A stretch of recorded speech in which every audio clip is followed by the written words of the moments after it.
मेष राशि वाले जान लेते हैं अप्रैल का महीना आपके लिए कैसा रहेगा। शुरुआती 2 वीक तक बहुत ही ध्यान रखना है। 14 तारीख के बाद आपका दिन है। आपकी किस्मत पलटने वाली है। कौन से ग्रह कहां पर विचरण करेंगे वह सब डिटेल में जान लेते हैं। सूर्य महाराज आपकी राशि में उच्च के होकर प्रवेश कर रहे हैं।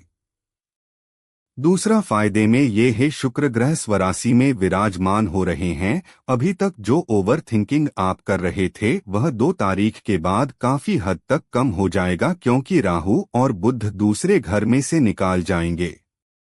बहुत ही सुंदर योग बन रहा है।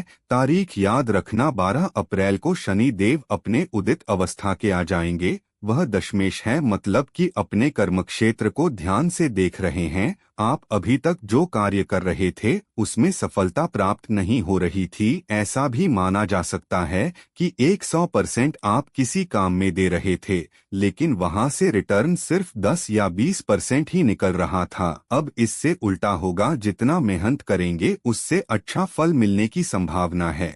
तीसरा कारण सूर्य योग सब ग्रहों के राजा है, वह पंचमेश हो रहे हैं। मीन राशि को छोड़ जाएंगे और यह खुद आ जाएंगे आपकी राशि, मतलब के मेष राशि में प्रवेश कर जाएंगे। तारीख याद रखिएगा 14 अप्रैल 2026। हमारा जो कंपटीशन अधिक बना हुआ है उसे कंपटीशन से हम बाहर निकल रहे हैं। हमारा पकड़ बन पाएगा, हमारे अथॉरिटी बन पाएगी। किसी एक विशेष भाव पर गवर्नमेंट से जुड़े हुए कोई काम यदि अटके हुए हैं तो उसे काम की पूर्णता के लिए एक शुभ संकेत है।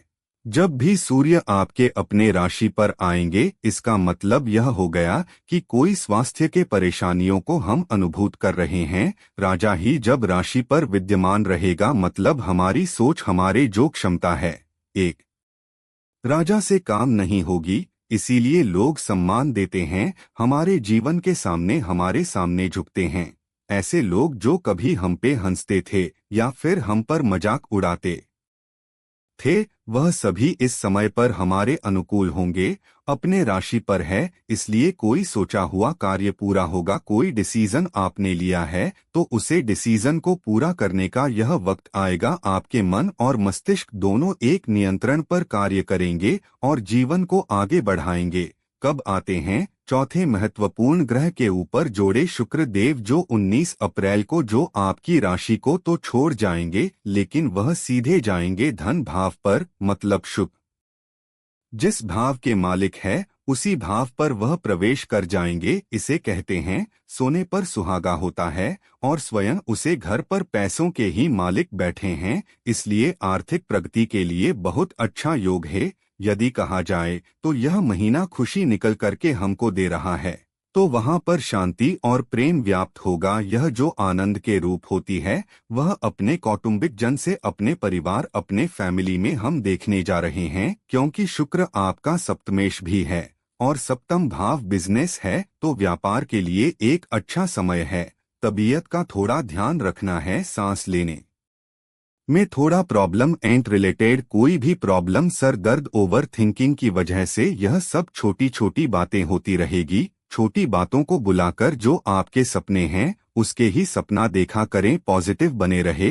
विवाह की बात करें, जिन लोगों की शादी नहीं हो रही है उनके लिए नीचे एक में मंत्र दे रहा हूं, उसे मंत्र का जब रोज एक माला किया करें, 1 महीने तक करो, उसके बाद चमत्कार देखिए। पॉसिबल हो तो रोज एक शाम को मंदिर की आरती करें। कोई भी मंदिर की आरती आप कर सकते हैं। भगवान ने हमें जीवन दिया है, उसमें से हम सिर्फ 5-10 मिनट अगर पूजा पाठ में, आरती में लगाए तो हमारा जीवन सार्थक हो सकता है। मोबाइल में तो हम रोज के 8 से 10 घंटे डालते ही है, तो क्या हम 8 से 10 मिनट पूजा पाठ के लिए नहीं कर सकते? जिनकी शादी नहीं हुई है उनके लिए एक मंत्र यहाँ पर दे रहा हूँ, वह करेंगे तो जो आपकी शादी में अभी तक बधाई आ रही थी वह अब नहीं आएंगी। पत्नी मनोरमा देहिन मनोवृत्नु सारणी तारिणी दुर्गा संसार सागरस्य कुलोद्भवाम, यह मंत्र का जाप करिए। अगर आपको वीडियो पसंद आया हो तो कमेंट में महादेव हर जय श्री राम जरूर लिखें। आपका जीवन सुख में बीते ऐसी